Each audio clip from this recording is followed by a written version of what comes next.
What's going on, YouTube? Nathan back with another video presentation.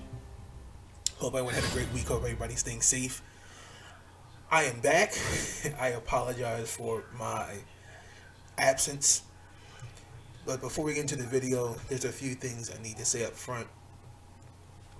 I have not forgotten to record. I said in the Aubrey Huff video that I did, recording a part 3 with the NFL and COVID.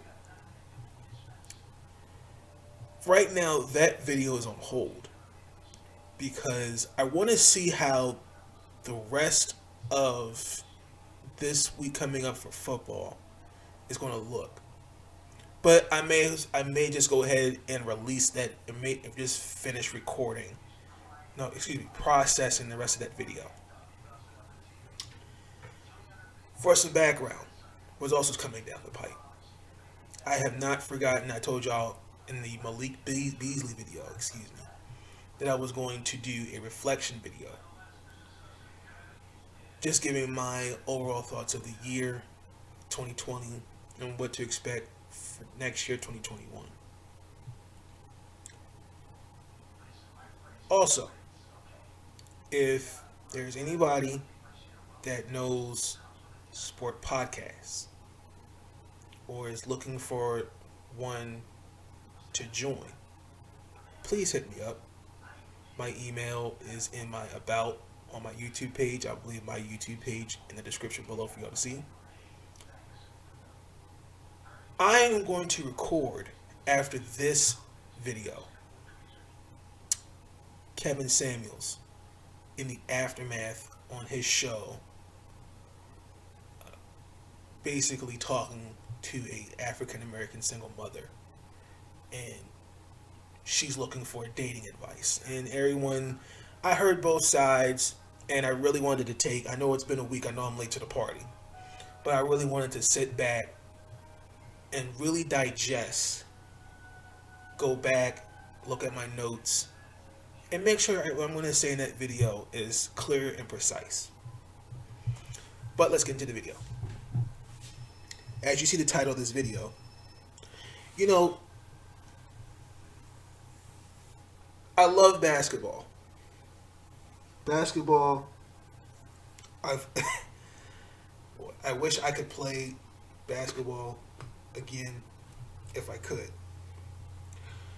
But the one thing about sports today, these are player-driven leagues. These guys make an absorbent amount of money. For example, Giannis Antetokounmpo just got $228 million extension for the next 5 years.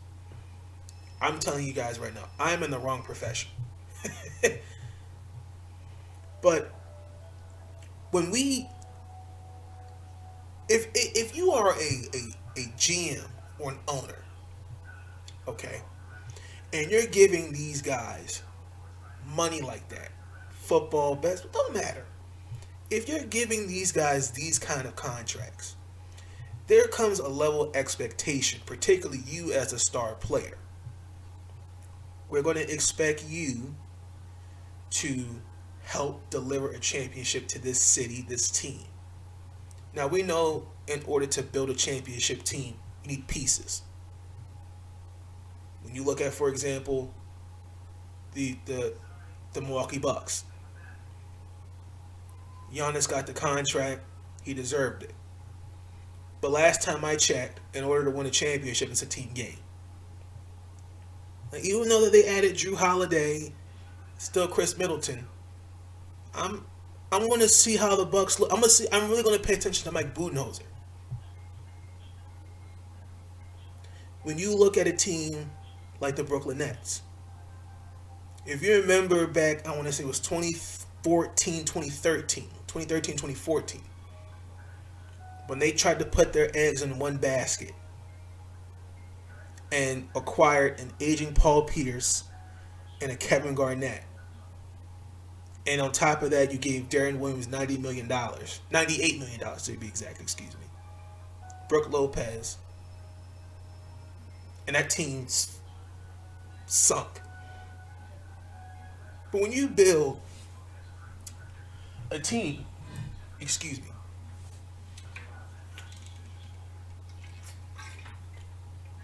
we know some things may happen. Injuries, you may come across a better team. These things happen. But we all know each team has their own window to win a championship that's closing. And when we see that, then we start to see guys who's a star. We start to see different things about them. They're starting to act out. What I mean is now, they're pointing the finger at others. They're not holding themselves accountable. They're not galvanizing the troops. Now, on the flip side of that, we may have stars in the NBA that have gotten what they want. But it's like, if you ever grew up around someone, sibling, friend, neighbor, doesn't matter.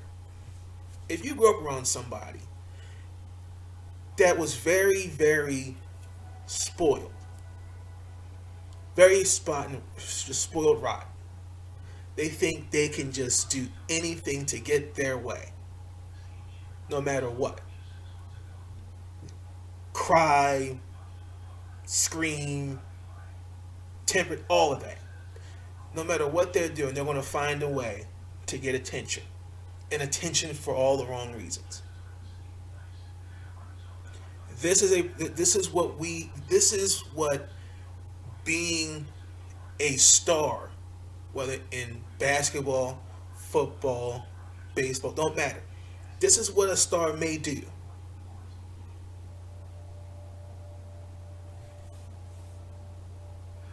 James Harden and Kyrie Irving. I'm going to talk about James Harden first. James Harden. Y'all may know him from the Houston Rockets. This recent unprofessional behavior he has been displaying. Now, James Harden has been with the Houston Rockets since 2012, I believe. James Harden is a great ball player. Probably one of the best shooters I've seen in the game. From being Sixth Man of the Year in OKC, playing a pivotal role of getting to the finals and obviously losing 4-1 to Miami. James Harden, as I said, is one of the best prolific shooters of the game today. If I was starting a team, he's a guy I want. Well, let me take that back. If I'm going to put him on my second team. You know how the NBA, they have a first team, second team. He'd be on my second team. James Harden has not gotten to the NBA Finals during his tenure in Houston. He's gotten to the Western Conference Finals. And yes, I know majority of those opponents the majority opponent he faced the most was Golden State. But as this years was progressed, James Harden's power that he's gotten from, at the time, GM Daryl Morey and ownership have given him. We know that he played a role. We know he's responsible for he got Kevin McHale fired and Dwight Howard traded. Okay. Chris Paul comes into Houston. Chris Paul had a problem with developing a corner instead of developing a play. Then you have Russell Westbrook, having an issue with you being late to film study. And now, here it is. This recent childish behavior. You know, you're the face of that franchise. You've been there for now 8 years. And I get that you're frustrated that you can't get over the hump because you're facing teams like Houston. Excuse me, not Houston. I apologize. Golden State. Now LeBron's led Lakers. Portland. Teams like that are on the upcoming. Phoenix. Dallas. And now, James, what you're doing, but training camp just started. You got John Wall for Russell Westbrook, which I'm really curious. Just a side note, I think that trade is going to help benefit both teams. I think for John Wall, as much as I appreciate what he's done for the city of Washington and what he did for the franchise, it was just time for a refresh. I want to also say this: there are certain things as a star player you cannot do because what your actions have consequences, and it may ruffle some feathers. John Wall, for example, let's just call it what it is. Bradley Beal is now the face of that franchise. They want to build it around him. John Wall, you haven't played a basketball game in 2 years. We don't know what you look like. You look good so far, up until now preseason. We didn't know what you looked like before. But when you throw gang signs at a party, wherever you're at, that's going to ruffle feathers. Now, when you look at James Harden, I just wanted to point that out. Now we look at James Harden. Okay. Here are your teammates. Training camp. You're at little baby's birthday party. What you doing, dude? You're at a birthday party, and here you are, you coming into camp out of shape. But you think what you're doing is actually going to help you be traded because James Harden doesn't want to be in Houston anymore. But James, here's the problem that you're failing to realize. Your actions have consequences. Do you think a team like the Brooklyn Nets, the Philadelphia 76ers, are going to trade for you and not take into account what they're seeing? I believe he had to get 6 consecutive negative COVID tests in order to participate in training camp.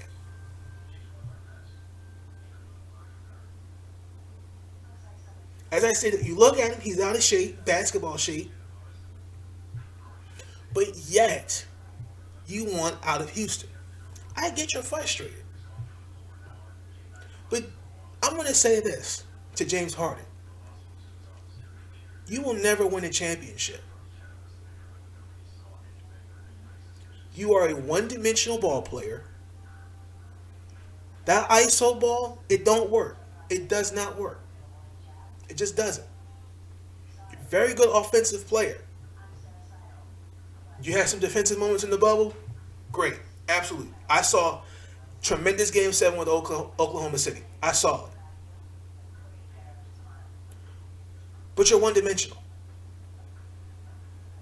Imagine him in Brooklyn. Because hypothetically, let's just who are you trading for James Harden? It's got to be Kyrie and another player in the draft pick. You can't have Kyrie, James Harden, and Kevin Durant. That's just not happening. But let's just say James Harden is playing alongside Kevin Durant.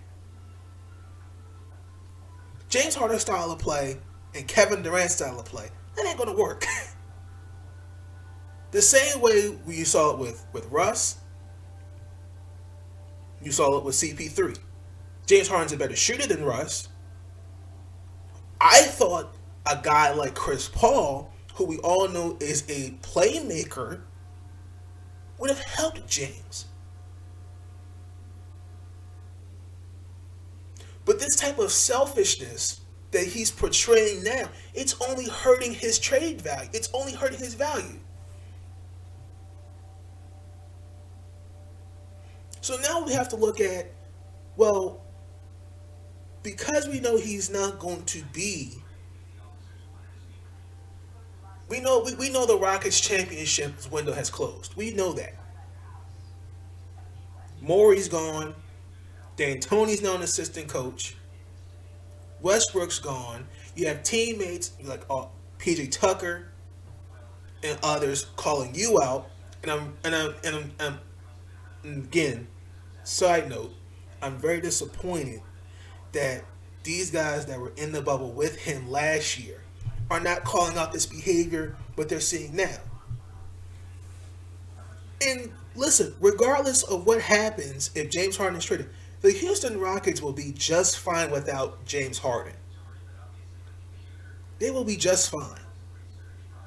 Now, I feel bad for whoever's going to take him. Listen, if you're going to trade for James Harden, trade for him smartly. Because you might look at Oklahoma City, for example, and look what they're doing with their team. It's basically a farm system. If you are Brooklyn, if you are Philadelphia, you're going to get rid of some future prospects for a guy who could pull the same stunt, who could be unhappy maybe after a year or two. Again, James, you're hurting yourself. I want to point this out. I wrote it down here. James Harden, as of this season, will be 31. This year, he will make $41.2 million. In 2022, he will make $44.3 million with a player option. And then when he's 33 the following year, he will make $47.3. He signed a 4-year deal, $171 million. Now, you can look at that and you go, okay, listen, he should have took the extension. Maybe he should not have taken the extension. But I want to say this, the most possible destination for him to go was the Los Angeles Clippers for Paul George. I'm going to tell you why. I'm not a believer in Paul George when it comes to the playoffs. Great regular season player. But the way he played in that Denver series, and then to completely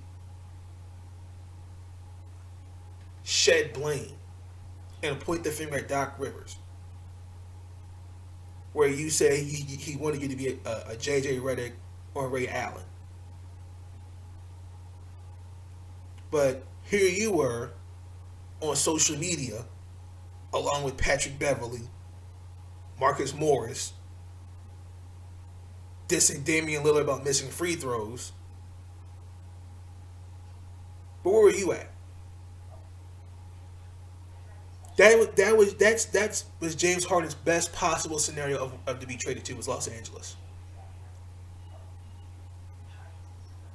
Now everyone is saying, I believe it was Charles Barkley saying, what?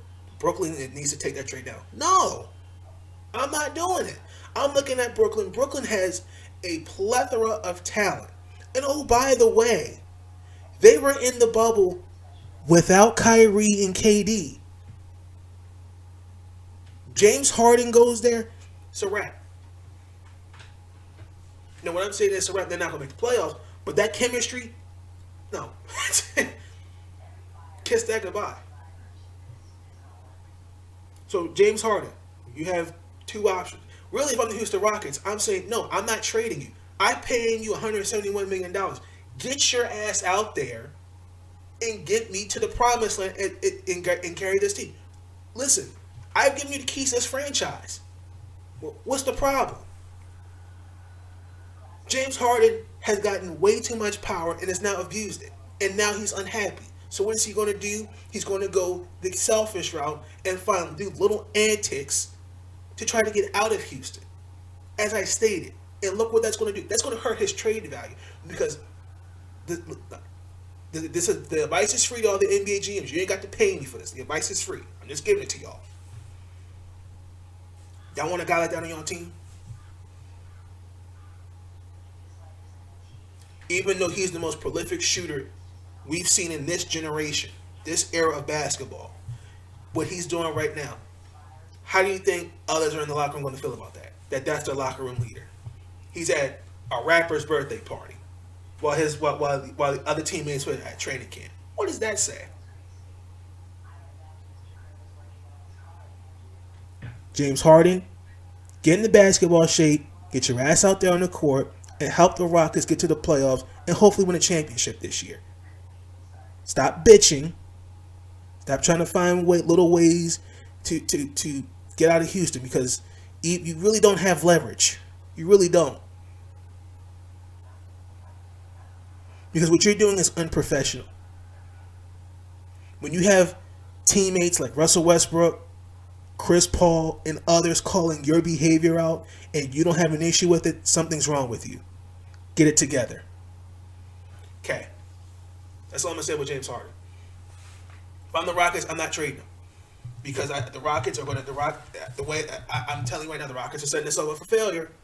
Because I just don't, I don't know what you're going to get for him. And like I said, the best place for him to go was the Los Angeles Clippers. Even though the Clippers right now, they're dealing with issues. Jerry West is allegedly caught on camera talking about F the Lake Show. Some random guy is wanting to sue Jerry West because he played a part in getting Kawhi Leonard to LA.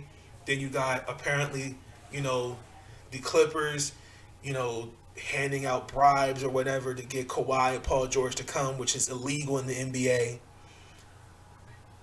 Just a side note, I don't think that's Kawhi Leonard. I think that's his uncle. I'm leaving it at that. Kyrie Irving.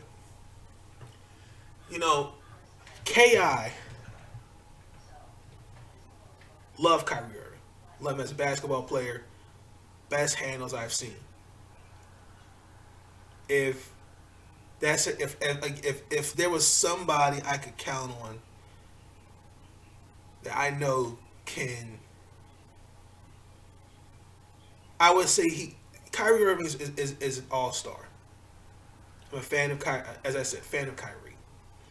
But I'm concerned for Kyrie. Let me tell you why I'm concerned for Kyrie.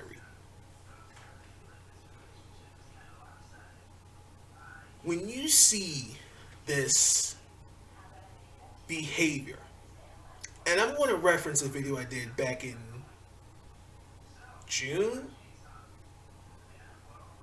after the shooting of Jacob Blake, and you had everybody that was in the bubble and other sports at the time, Major League Baseball, the NFL, the WNBA. Kyrie Irving had made a statement where he was talking about, we shouldn't play and all this other stuff. Now, I just don't know I can't figure out Kyrie Irving right now. Now, I had a conversation with, as we call it, in our group chat, we call ourselves, Sports Talk. Shout out to Cam, shout out to Elliot, shout out to Marcus. And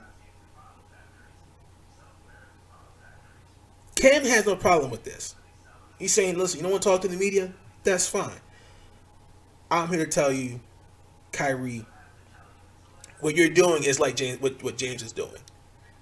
this childish behavior. Because I mean, let's call it what it is. I get it.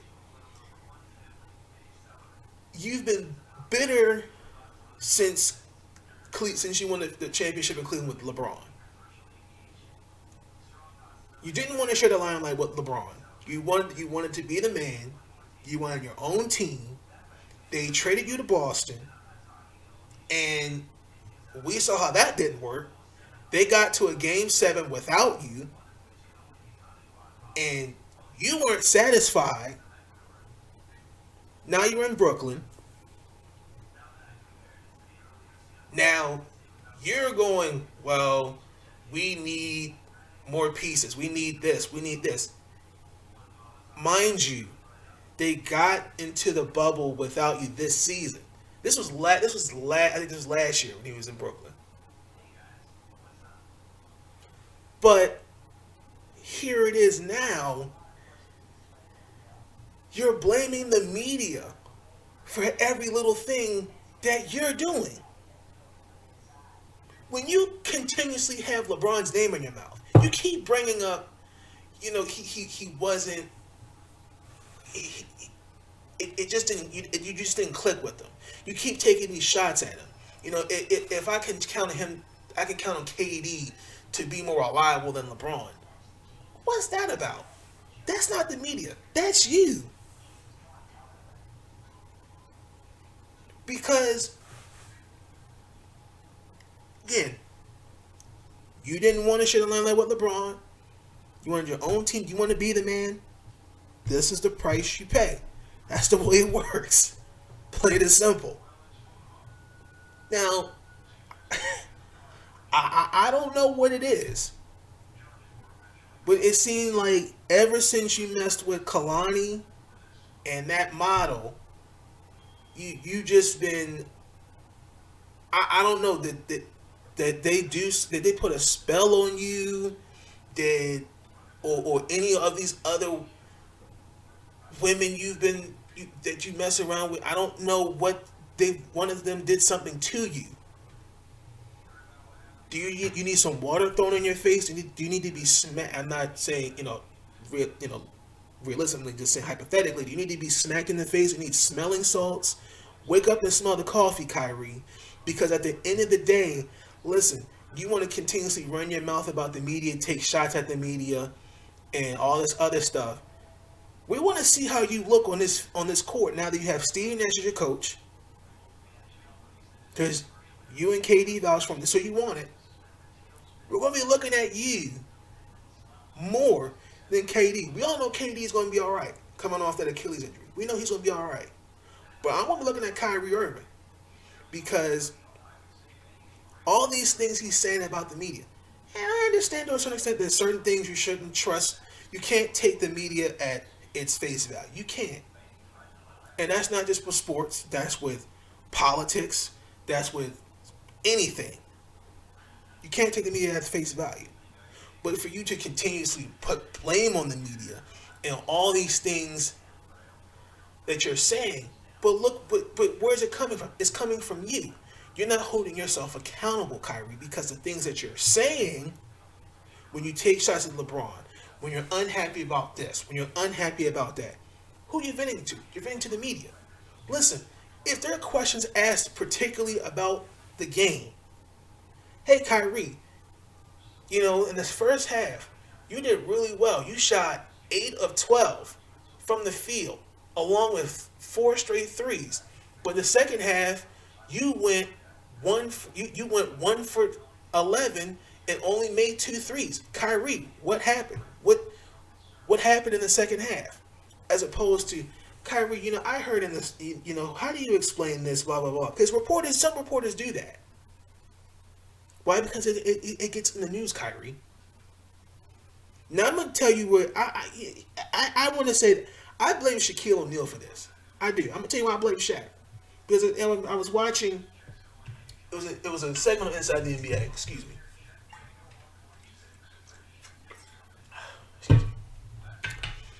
And he said something about, we don't have to talk to the media. And I'm going to leave that video in the description for y'all to see. What was essentially saying, man, I don't have to talk to the media because these guys, they say these things, and they just try to get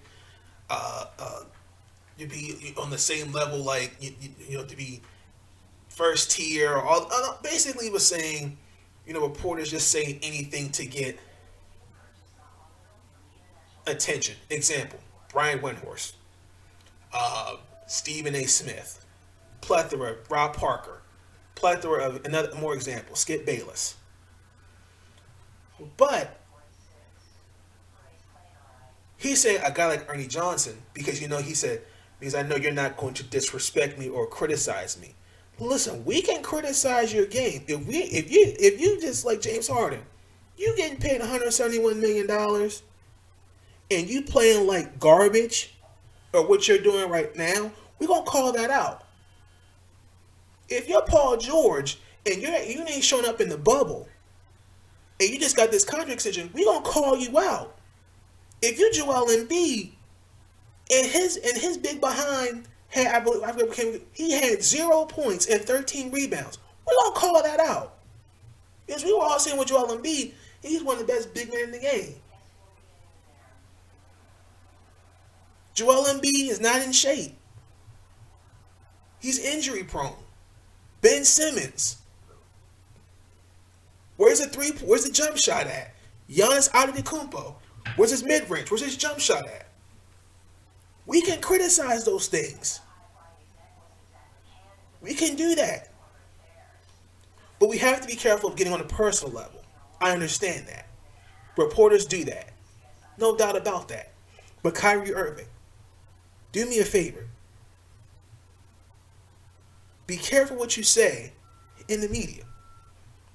Don't, as Herm Edwards once said, don't press send. There's certain things you should keep to yourself. Now, if there's something you disagree with, or you're not a staunch, you feel like you're being criticized too hard, you want to defend yourself, that's cool. Because I like what Charles Barkley was talking, basically said, Charles Barkley came out, and I'll leave that in the description for y'all, was basically telling Kyrie to shut up and dribble. Listen, these guys have voices, I'm not going to deny that. But these guys are abusing that media power a bit too much. And that's what Kyrie Irving's doing.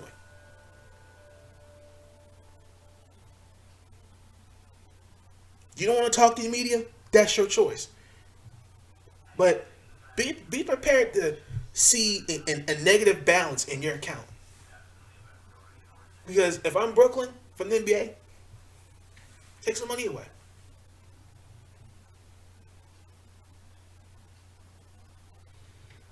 But that's all I wanted to say.